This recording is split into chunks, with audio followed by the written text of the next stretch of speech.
Hi, it's Amy. You're meeting me at the mall. I'm about to have laser hair removal. That means I can't wear makeup. I can't have, mascara, lip gloss, anything. So this is just me. This is pure me. I don't feel great about my appearance, so I've kind of come in a sort of boy mode. I don't really have a boy mode anymore because, I've massive tits and a camel toe or whatever. But yeah, this is me kind of being inconspicuous and blending in. So I don't feel great about my appearance at the minute, but it's for a good cause and it'll be fine.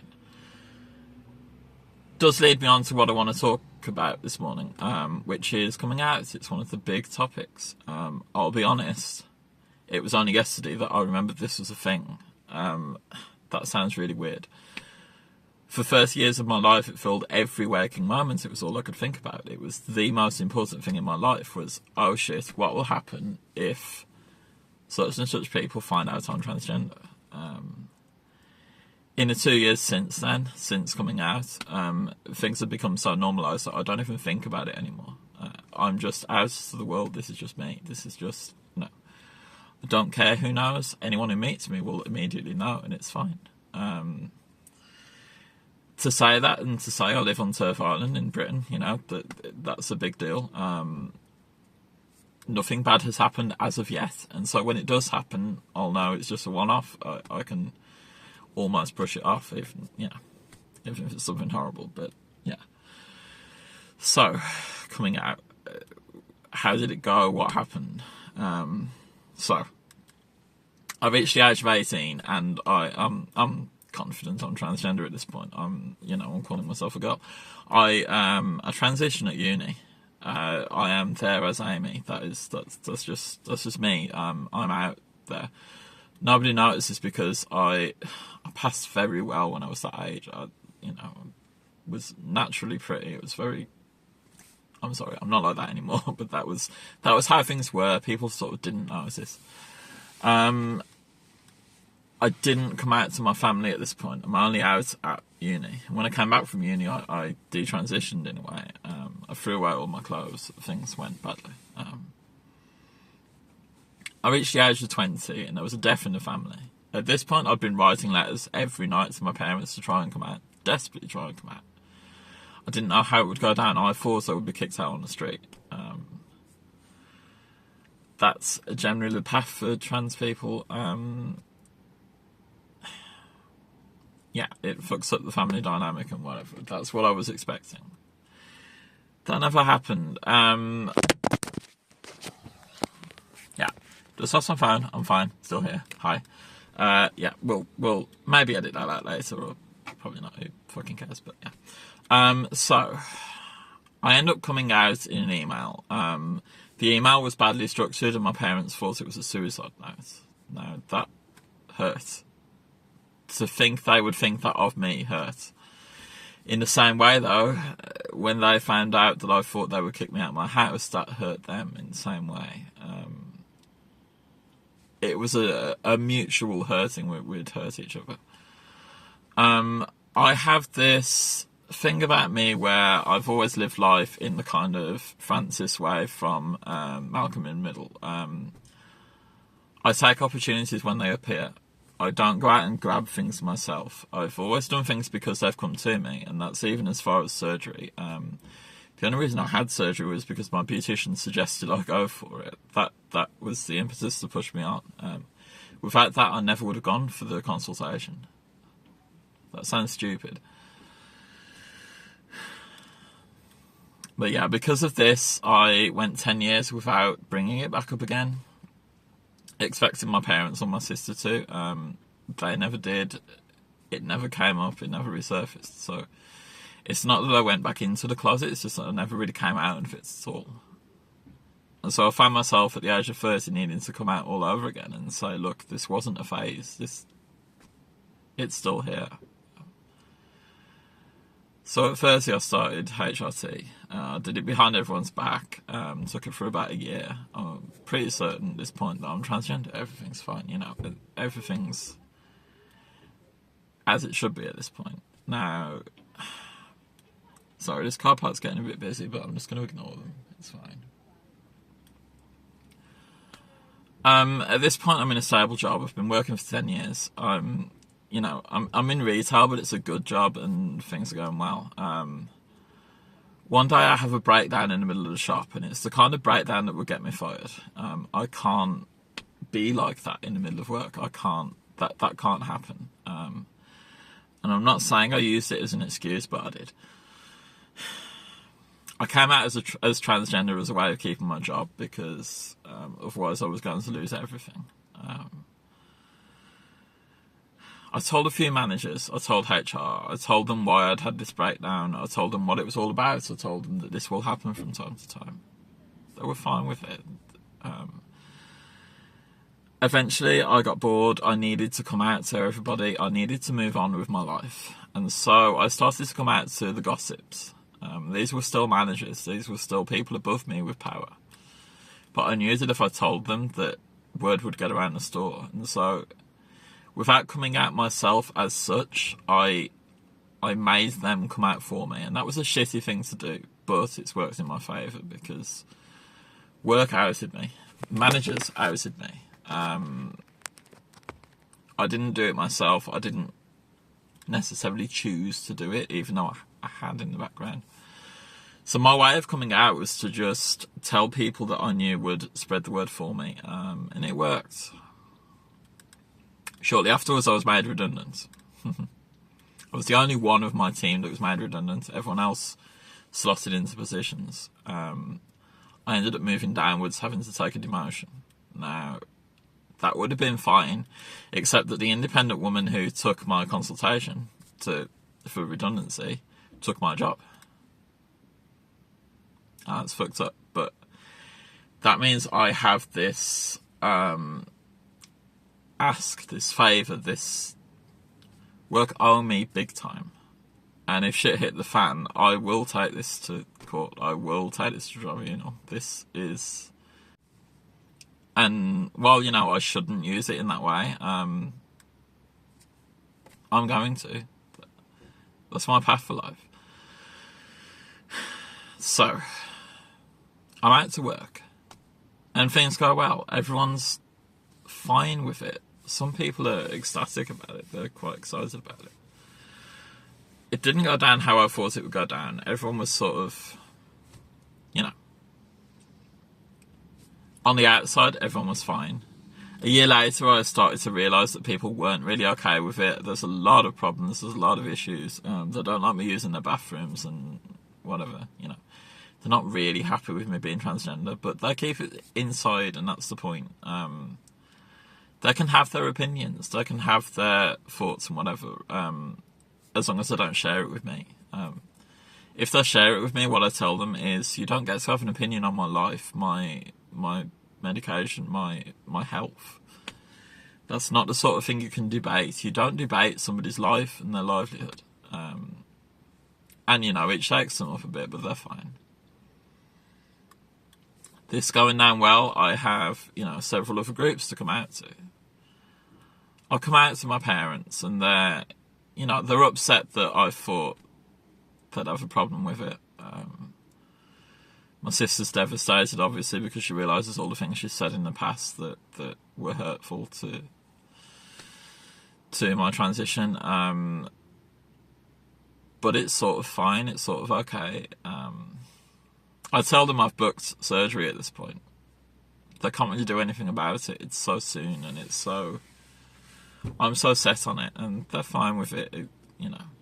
They're worried, but parents do worry, and that's fine. Don't worry about people worrying about you, because that's sort of on them. As much as it's a nice thing, that's on them. That's not on you. That's not a part of your life. People will worry, and if they care about you, they will worry. That is what caring is. So, my dad at this point says, "Can I just tell the family?" I'm like, "Yeah, okay." So he tells my extended family, and I'm talking 11 aunts and uncles, whatever. They're all okay with it, and I get hugs from my family members. Family members even come out as bisexual to me, there's a lot going on in the family, and it's fine. It's all okay. I got a massive hug from my cousin, and she told me I'm the bravest person she knows, which, you know, that's not true. I'm not brave. I'm just ambivalent, basically. But yeah, the next group, old school friends. Now, I see them once a year. They have views I don't really mingle with. You know, they're gun-toting Americans. They're kind of right-wing. I see them every now and then just because they're the only friends I have from school. I don't believe in any of their views or whatever, but coming out to them was absolutely terrifying. What had happened was I'd set my WhatsApp picture for a trip to Blackpool. I didn't realise they were on WhatsApp. I didn't realise they had my contacts on there. And so I get this message, and it says, dead name. I just want to say, we've seen your picture. If this is indicative of a new path for you, of a new journey that's going to take you in your future, we just want you to know we're okay with it. We're fine with it. We'll always be your friends. We're always here to support you. That was the most beautiful thing I'd ever heard, to say who it had come from and where it had come from. And eventually I realised these right-wing views and these sort of the comments they make are from their upbringing, from their parents. They don't actually think that way themselves. The jokes they make about people like Dylan, the girl from the Bud Light adverts, they're saying them because they think they've got an audience and they think that's what they're supposed to say. It's not that they actually hold these views themselves, and I'm not defending them views in any way. It shows that people have layers, and, you know, I'm not excusing them whatsoever, and I don't really see them more than once a year, but that message was heartfelt, and that meant so much to me.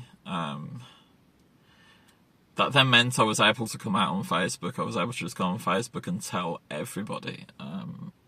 Everybody knows now. The entire world knows now. I go out as Amy in my home city. I walk around with my tits out. I wear dresses. I wear exactly what I want to wear, and everything is fine.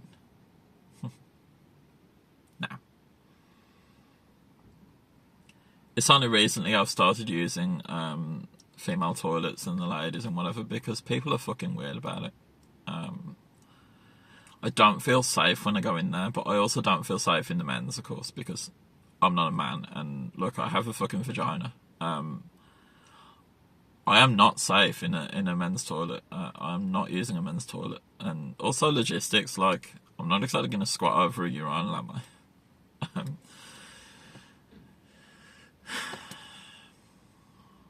It's something I still need to come over. It's something I still need to get over. Most of the TERF movement is about this feeling that men are invading women's spaces. That's what they've been taught that this is all about, and that's not what being transgender is about at all. It's just convenience. Like, I'm not going to use a men's toilet, am I? It's not safe for me. It's less safe for me than a woman using the men's toilets or a man using the women's. I'm not a man. Yeah. I haven't told anyone about me being non-binary. When I tell people at work that I'm transgender, and when we talk about it, they're always saying, oh yeah, that's great, but at least you're not a weirdo like Sam Smith. And then they go on about Sam as if like they're some devil worshipper. Doesn't go down well. I feel shitty about this because I'm letting non-binary people down by not coming out as non-binary, but I don't want to make things difficult for myself. And that's shit. And I'm back where I was with being transgender, but when I'm at work, I went a year wearing dresses. Now I've now that my breasts have grown so much they don't fit anymore, and so I've gone back to wearing this sort of non-binary garb. People ask me all the time why I don't wear female clothes anymore, why I'm wearing male clothes, and the truth is I'm not. I'm wearing exactly what I want to wear. If I'm feeling like a girl that day, I'm wearing girl clothes. It doesn't matter if I'm wearing, stripes and emo garb. I wear some really avant-garde things sometimes. Wait. That's a really inconvenient alarm to be going off, sorry. I wear these sort of non-binary garb and everything's okay, everything's fine, but in their eyes, I've gone backwards, I've regressed. I'm not regressing, nothing has changed in that respect. They don't know about AIM and Amy because I'm not telling that to anyone who isn't non-binary.